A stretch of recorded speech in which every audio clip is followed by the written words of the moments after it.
this now. Let's talk about it with Alex Thompson, the national political reporter for Axios. Also joining me is Philip Wegmann, White House reporter for Real Clear Politics. Great to see both of you. So, Alex, you first. Other than Will Hurd, none of the other Republicans in Iowa last night are willing to openly criticize Trump for his mounting legal troubles. Why do they continue to be so cautious? I mean, clearly, as Kyung was describing, the room was filled with Trump supporters. But why is it that so few are willing to take the kind of stand that Will Hurd did? It's really striking because at the moment, Donald Trump is polling at basically double what he got in the Iowa caucuses just 8 years ago. So in 2016, he got about 24% of the vote. Right now, he's close to 50% of the vote. So the fact of the matter is that Donald Trump is going to win this nomination and win it easily unless his numbers go down. And yet none of his opponents are really doing much to make those numbers go down.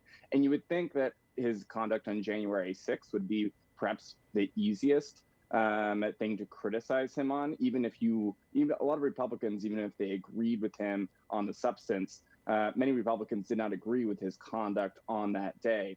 And yet none of them are willing to sort of go there. And part of the reason is because they're scared of being booed off the stage, just like Will Hurd is. The fact of the matter is that they're all trying to, sort of thread this needle where can you criticize Trump in a way that also makes his diehard supporters willing to support you in the future. And so far, no candidate has figured that out, either in 2016 or in 2024. And so, Philip, is that how you see it too? That Will Hurd would bring up some valid concerns, with Republican voters. Just look at what's taking place with the indictments, the material that's in the indictments, the evidence that the special counsel has collected. Yet Trump's opponents, they're also trying to kind of straddle, strike a balance. They want to appeal to Trump supporters as best they can with refraining from saying anything about him and his legal troubles. Yet at the same time, they are clearly his opponent. They all want the nomination. I think Alex's analysis there is spot on. And I think that what we're seeing play out more generally is that right now, martyrdom is the gold currency of the right currently. Donald Trump has intertwined his own fate personally and politically with the fate of the conservative movement. And he says to his voters that his enemies aren't going after him so much as they're going after his supporters. And this has been pretty effective. Alex mentioned the polling, not just in Iowa, but overall. I mean, he's up 34 points in the Real Clear Politics average. And before his first indictment in Manhattan, before he was arraigned, I was on the phone with Trump's own pollster, John McLaughlin. And his prediction was that all of this would help them. And it's turned out to be true because you have seen Trump supporters rally to the former president. And with each indictment, with each controversy, you've seen his numbers get juiced. And thus far, none of his opponents have been able to thread that needle that Alex mentioned in criticizing him without alienating his supporters. And Alex, for the past couple of weeks, Ron DeSantis has been resetting his campaign by letting staffers go, refocusing his messaging.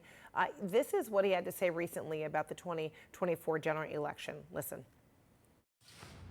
We need the 2024 election to be a referendum on Biden's policies and our vision for a better America. If that is what voters are going into the voting booth thinking, particularly if I'm the candidate, we are going to win. If the election becomes a referendum on what document was left by the toilet at Mar-a-Lago, we are not going to win. Alex, what do you think about his logic?